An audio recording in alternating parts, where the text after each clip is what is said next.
everyone, Guru Jerry Valido back again with Cinco Estilos Urban Arnis. Today we're going to look at the difference between a stick and a blade. Is there a difference? I think there is.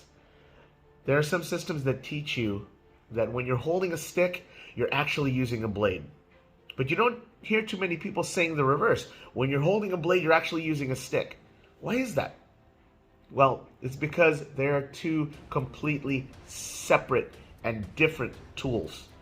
When you're holding a stick, you're holding a stick. It's an impact weapon. It's meant to deliver blunt force trauma. When you're holding a blade, it's meant to cut. And as Grandmaster Bram Frank says, it's a matter separator. That's what it's meant to do. Pierce the skin, cut the skin. A stick is not a blade is not a stick, and you have to treat them as such. So we're going to look at some things in this video that further support this viewpoint, and I hope you get something out of it, okay? And I hope it gives you another aspect to look at as you train in the Filipino martial arts. Thanks for watching. So here you see me doing some carenza with a stick. The twirling, the passes, the way the weapon flows is much different than when you're wielding a blade. Here I am using a trainer blade. My movements are a little more precise, a little more accurate, because I'm trying to replicate the actual cutting, the slicing, the piercing that I would get with an actual live edged weapon. Accuracy, in my opinion, has to be a little bit more spot on. And you see the movements are pretty direct. No fancy stuff, no frills. In comparing both weapons, there's an obvious difference in the way you're going to handle the weapon. There's going to be a difference in the way each weapon is manipulated, in the way you swing it, and in the way you apply it.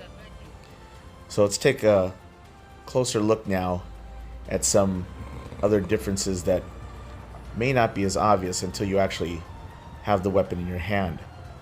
For starters, you can see that the balance point on the machete is closer to the handle end of the blade. When we look at a stick, it's more perfectly balanced towards the center. In applying the stick to the body of an opponent, the old adage of stick seeks bone, blade seeks meat plays really well. The clavicle, the ribs, the kneecap, the top of the foot, the groin, the face.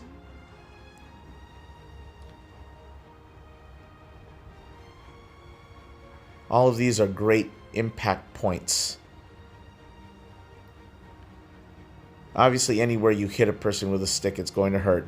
But there are some targets that just present themselves better than others when using an impact weapon. Moving to the machete, you can see that the target areas that I am choosing are more meaty. I can get a deeper cut into these areas. I can pierce these areas a little bit better with the tip of this blade. Coming to a throat like this will also create a very devastating effect upon the opponent. A lot of circular slashing motions are going to be used here.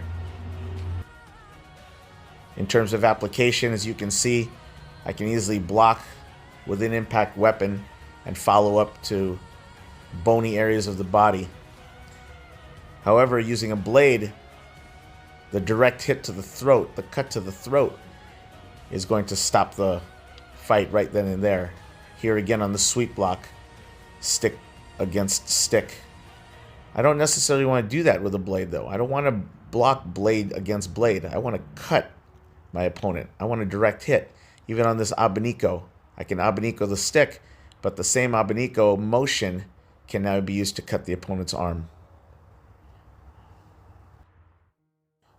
Thanks for watching. See you on the next one.